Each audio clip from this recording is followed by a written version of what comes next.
pop that in the chat.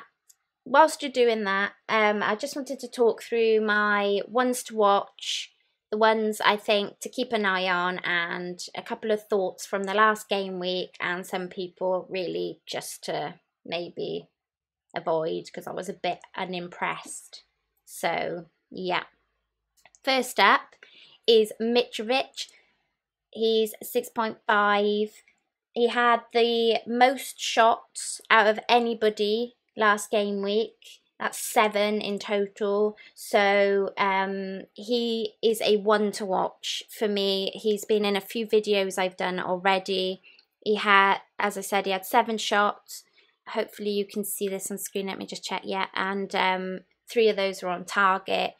So with his up and coming fixtures after Spurs of Burnley and Brighton, yeah, okay, he's got Man City, but then he has Watford. I would be considering him. Somebody asked me earlier about the 7 mil spot. Consider Mitrovic.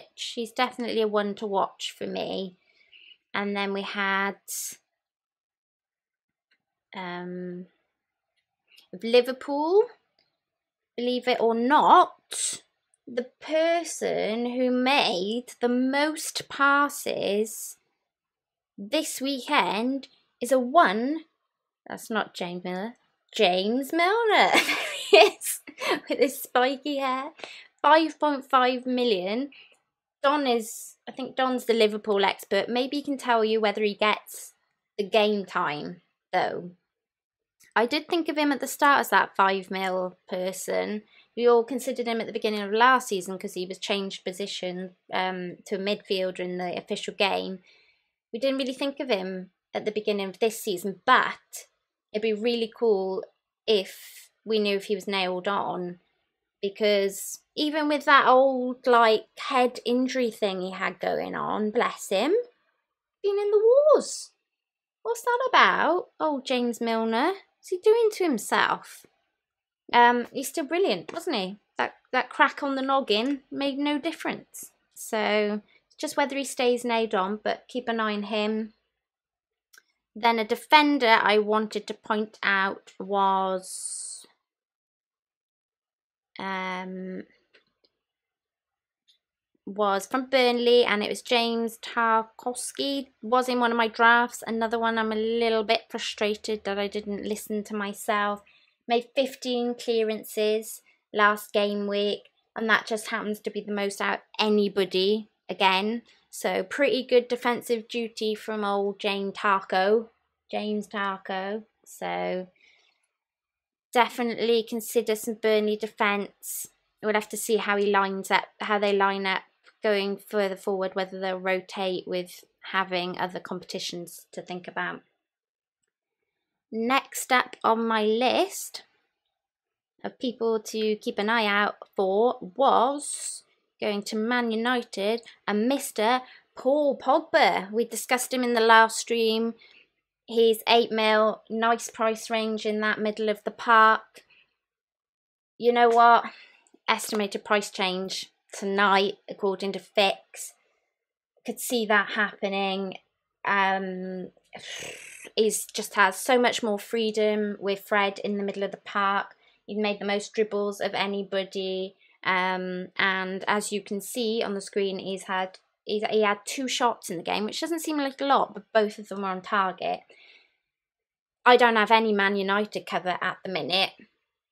And to be honest, if I wanted him in, he would have to go where Bernardo is, and I'd have to find 0.5 from somewhere. That could be a Burnley defender in, and then a Bernardo up to Pogba. That's a consideration, but it's not consideration this week because that would be 2 transfers. And I'm going to try my best not to take hits, but you know me, I'm a bit hit crazy, aren't I? So anything could happen, really. Anyway, I'm just going to mention that I'm regretting Jota.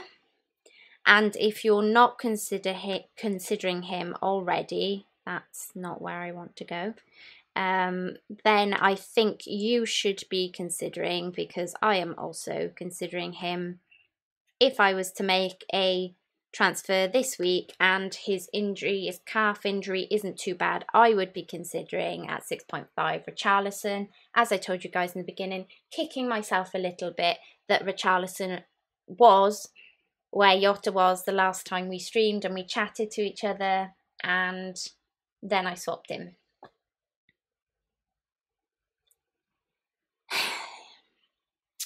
Don't know what to say to you guys. Like, what am I thinking? What was I thinking? Anyway, but he's exactly like Pogba. He had 2 shots and both of those were on target. Boom. 2 goals. Happy days. Well done you if you had him. I'm both like really impressed and really jealous. All at the same time.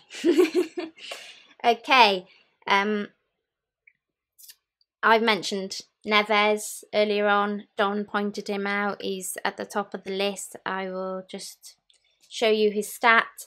3 shots, 1 of them on target and 1 attempted assist. That means he was just amongst it, wasn't he? He was just amongst it. He looked far more kind of nailed into this Premier League vibe than some of his other Wolves counterparts. So I definitely was quite impressed with him.